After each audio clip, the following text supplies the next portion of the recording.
this is Sarah, Painting Creator here, and I'm continuing with my little mini series on skies. So I'm working just on an A5 piece of paper, and as usual I'm using my Creative Peak watercolour paper. I can't afford to use Arches or Bockingford all the time. I do have them and I enjoy using them, but for my everyday watercolour I think this is a great resource.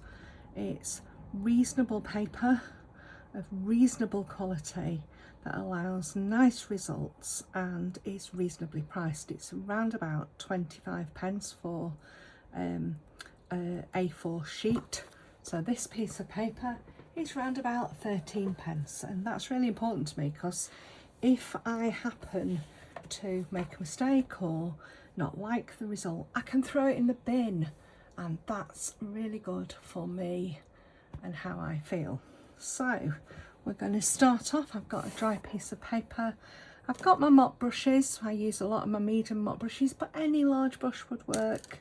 And I'm using my Winsor & Newton Cotman watercolour set. I also run live Zooms, and if you'd like to join with that, if you drop me a message with your email address on, I can get back to you with that. My email address, if anyone wants to contact me, is slistuk@yahoo.co.uk, and I'm more than happy to help anybody get going with watercolour, particularly those of you who, like me, are chronically ill.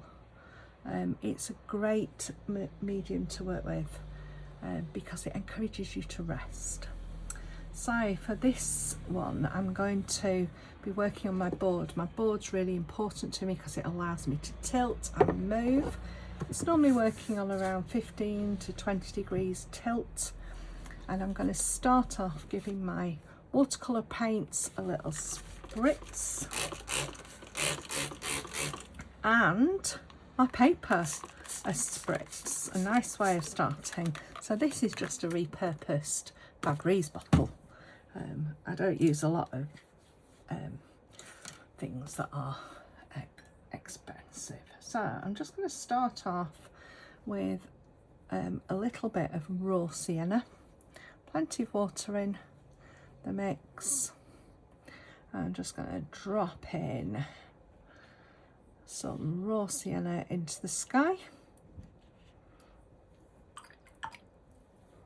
and then I'm going to pick up some indigo, and I'm just going to drop some of that in, not overthinking too much. I'm just going to lift it so it's flat for a minute, and I'm just going to drop a little bit more thicker indigo in,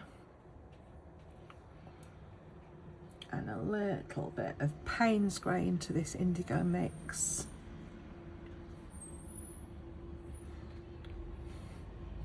Because I'm wanting a bit of a stormy cloud start sky. So I'm just going to mix those together for a bit of a different grey. So straight away you can see that by moving the board and tilting, you can get some really interesting skies. And this is a little bit of sort of intuitive painting. You will never ever manage to replicate a sky like this. So I'm just using my paper towel just to mop up some of these bigger puddles and tilting to create some foreground with those colours.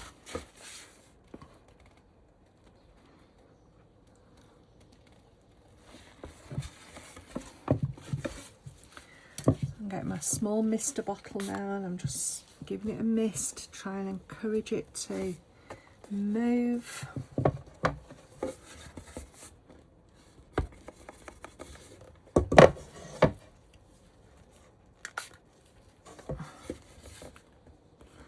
Because watercolour paint will only run where there is water. a super fun way of working. And if you want to darken whilst your paper's wet, straight from, so I'm now near enough flat, and I'm just going to darken this rain cloud. So it's straight from the palette paint with just the water on my brush. And because it's going into some drying spaces, you will get some different features with it. And again, if you wanted, you could put it on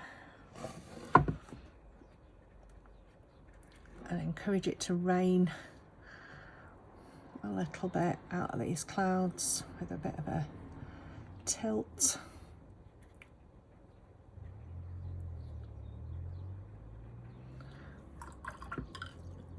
Give it a gentle spritz just to get it going.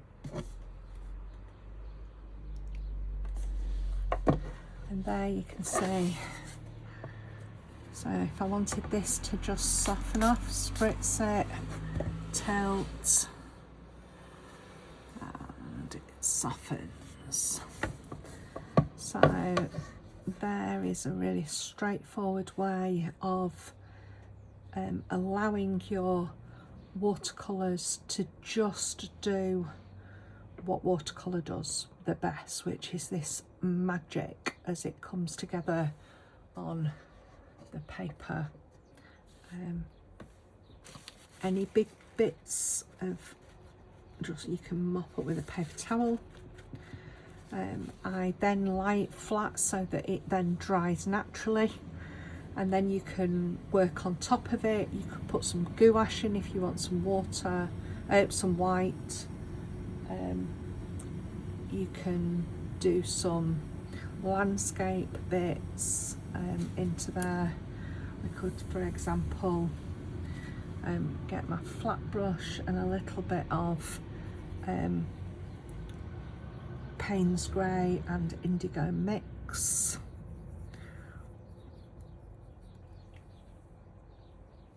Nice and thick. And I could just run some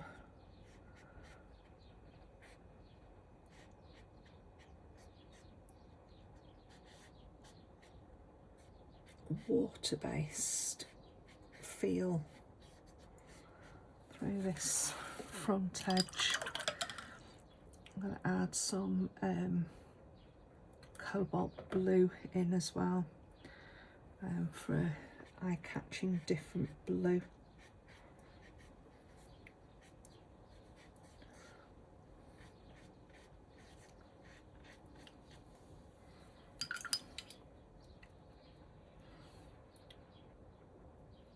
And a little bit of this raw umber, quite watery this one. I can pick some thicker raw umber for that splash of colour in the foreground, and it makes a beautiful abstract setting.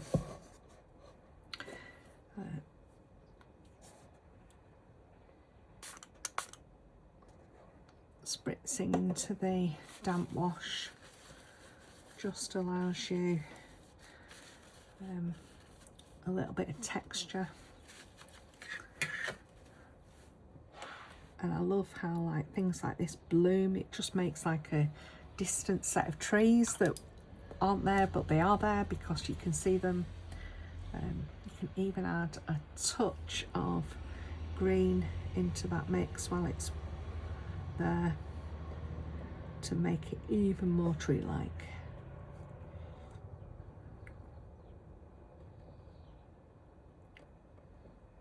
It's just a case of looking at what you've got and just using minimal colours, but just telling the story.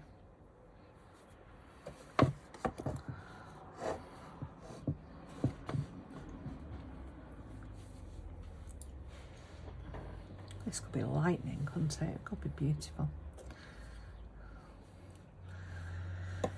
So as this is a drying wash, it's not quite dry enough yet for me to spritz into.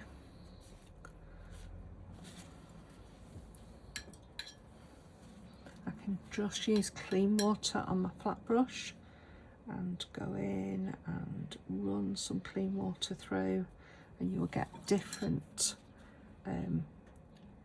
runs and pushbacks, which all add to texture on there. I'm just going to add a little bit more cobalt blue on this foreground.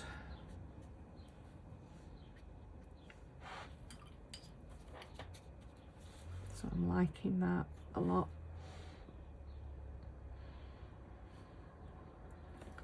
So this is a drying wash, it's dry. You've been on all the time, I haven't paused my video.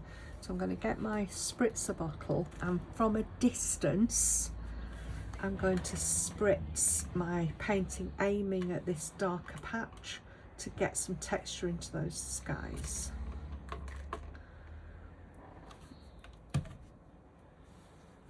And again, you can tilt the paper, you can allow it to run down, move it.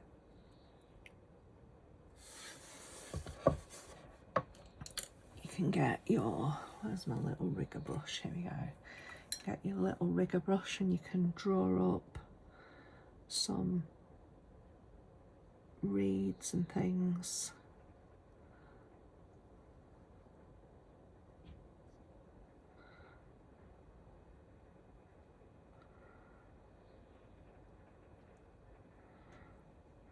Some trees, maybe we'll make them into trees. So I'm just getting a little bit of sap green and indigo mixed together, mainly indigo. I'm just going to make these into trees.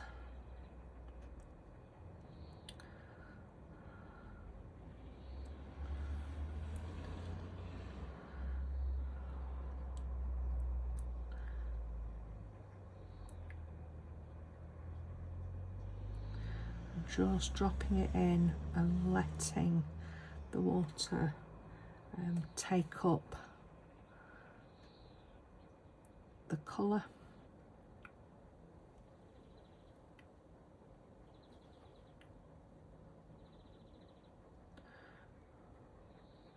And because it's damp, you'll get these beautiful soft edges.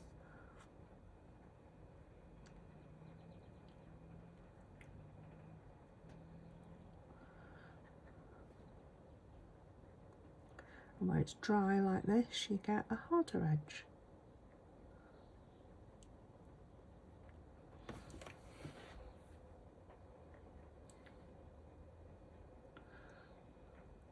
I'm trying not to just obliterate the light. I like the light.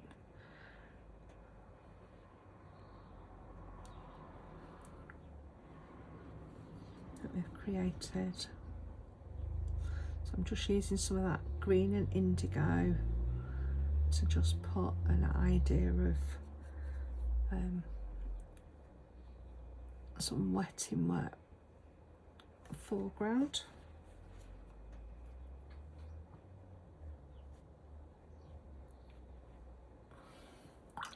So this is drying, so I can go back in again with my spritzer bottle from a distance.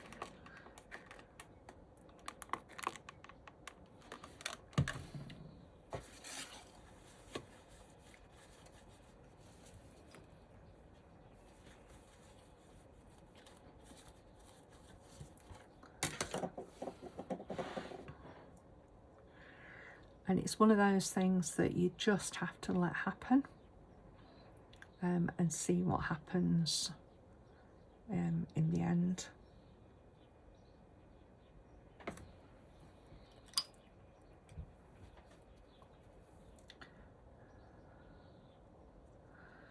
You can go in with some very thick paint and darken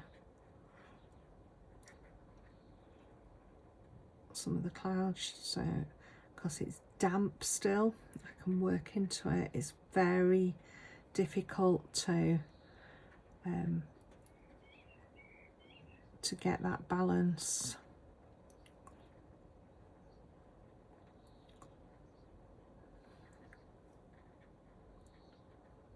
But I haven't paused the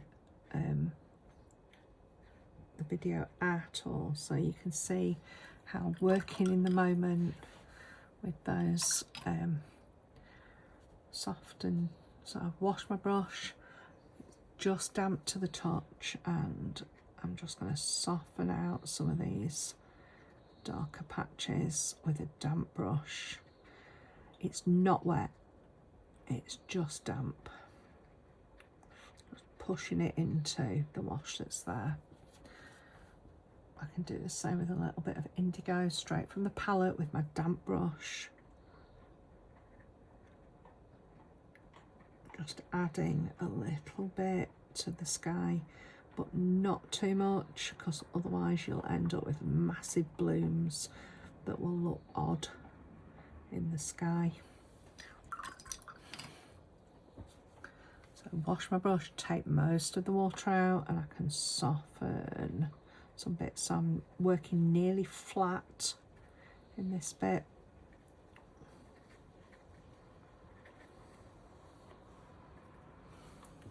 It just adds a little bit of dimension. So I've got just a wet brush. I can drop some water across. Just keeps the light, keeping the light.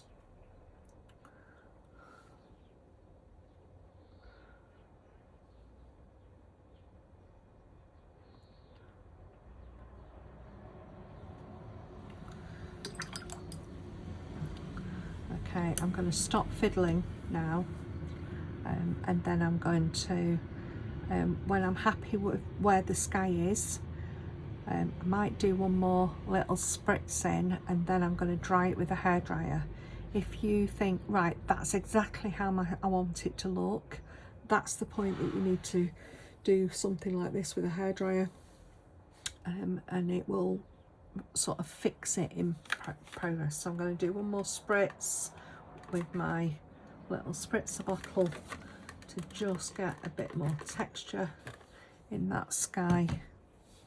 Let that water go in, and then I'm going to probably dry it off with my hairdryer. So I am pausing it now, but that was all on one record. So here we are, we're dry. I'm just adding some birds as if they're migrating through this, away from this storm.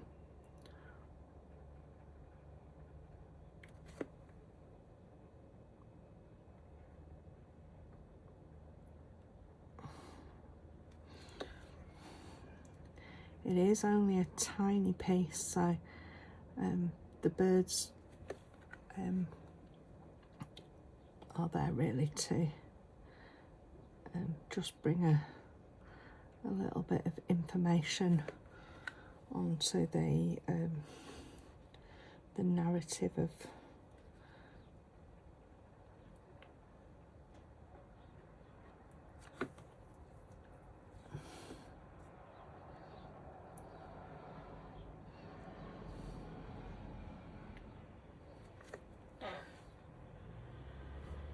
and that was just a Payne's grey. I'm kind of just keep a little bit of connectivity into the piece, so just strengthening that tree trunk to just bring it forward, otherwise you haven't got anything to really look at there, and that just brings your eye in and helps you to go across here. So now all we can do is to put a little bit of information on here. So just going to use a little bit of indigo So just strengthen some of these ground lines. But I don't want it to feel too worked. I want the looseness to stay there. But a really useful way if you haven't quite got the grounding when you've done your soft painting, it's a good way of just getting that, and then you can just go in with a damp brush and soften those marks in if you need to.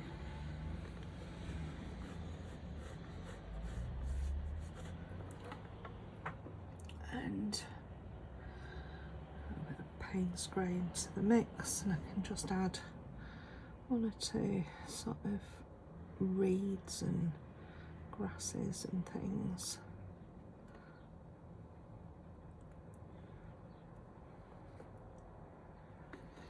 Just tell a little bit of the story and hold the base of the painting up so that you can sort of see.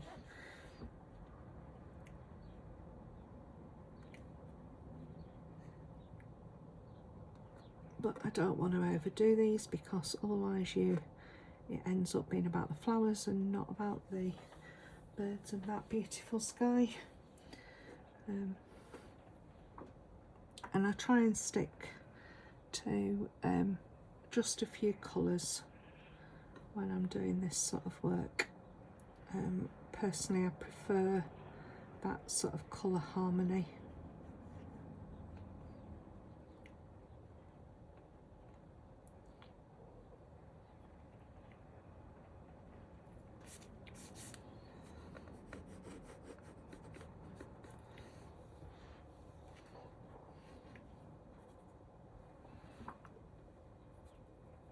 And as always, you're sometimes better off just leaving it as it is because it speaks for itself. So there we are, a really super loose watercolour stormy sky. Hope you've enjoyed that one, and oops, I've just realised that we're off. So there we go, super loose stormy sky.